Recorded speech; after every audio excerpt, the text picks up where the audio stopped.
welcome back. So you start out hot, a day, a week, maybe even a month of crushing it. You're in that zone. And then the next thing you know, all that motivation, all that momentum is gone. Just like that. You're just like that. Man. And now you're back to your old ways, eating your same stuff, sitting around, not doing what you want to do, not getting your activity in like you wanted to, not relating to people like you wanted to. And many people, maybe even yourself, you start throwing that idea of, I just don't have what it takes. I'm just not disciplined. I don't have that self-control like these other people do. I'm never able just to follow through. This always happens to me. I hear this over and over again. People making these statements about themselves, and how this happens every time. This is what I expect. This is what it's happened so many times. So, is that really the problem, though? Is my question, and that is what this video is about.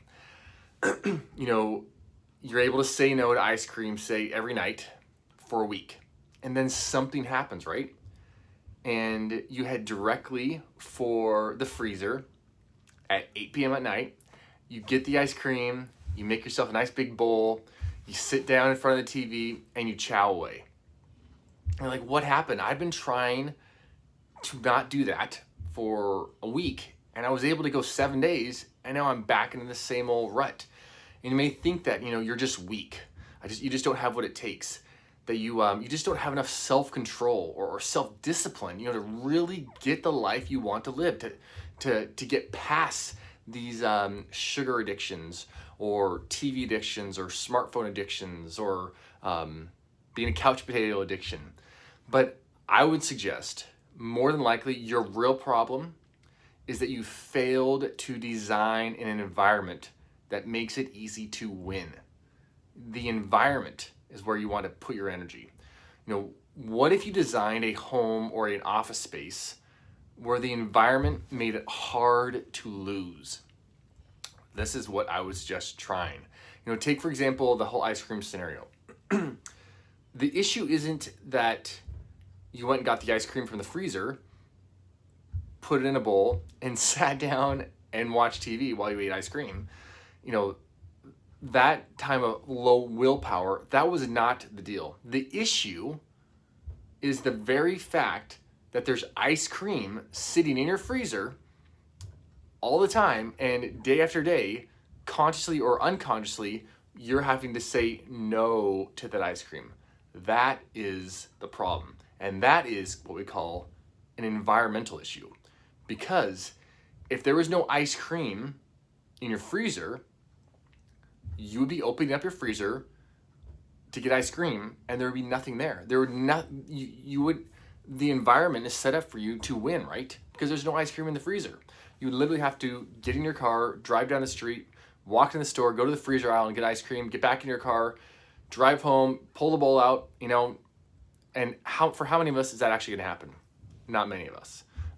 Sure, there's some people that are over the top addicted, but be real, it's rarely gonna happen, right? So do you want to get more vegetables in your life? Then place them at eye level in the refrigerator. Do you want to get, do you want to run each day after work? I want to get in a mile run after work each day. Well, then instead of waiting until you get home, going through your house, up to your bedroom, get your clothes on, take your clothes to work, put your clothes on before you leave the office. Let that be the cue, the environmental cue to say, I'm going for a run when I get home. You change your clothes, hop in your car, put your shoes on, and then when you pull up in your driveway, guess what? You don't even have to go into your house. You can literally close your door, throw your bag inside if you want to, and head for the run. So you are creating an environment that makes it easy to get a run in, right?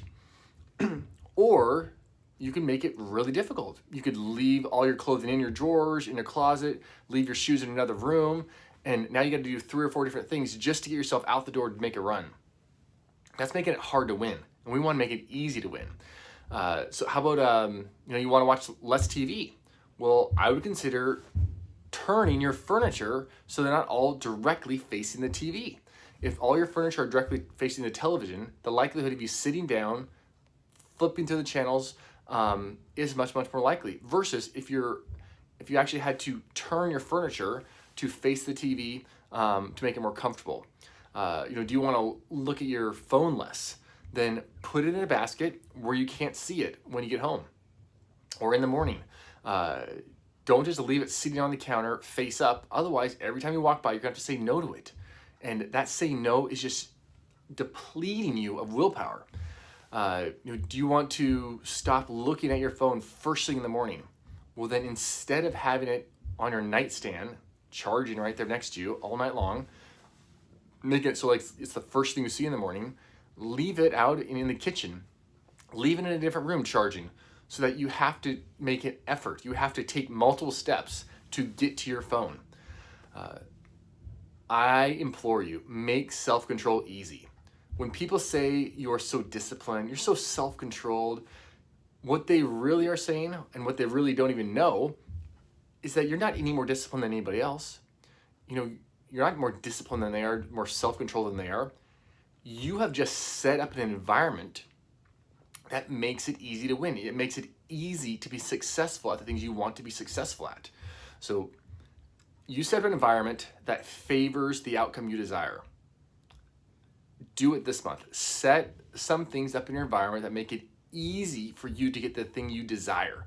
Make winning in your health and life easy by setting up an environment that makes it hard not to succeed. For most of us, we make it challenging to succeed. And I'm Dr. Matt here, suggesting that you please share this with your family and friends so that they can accumulate health and it can be easy. It doesn't have to be this laborious, constantly beating ourselves up, constantly going through these cycles and this roller coaster. No, we can make it easy by shifting cues in our environment so that it's more likely we're going to succeed than not. Talk to you guys later.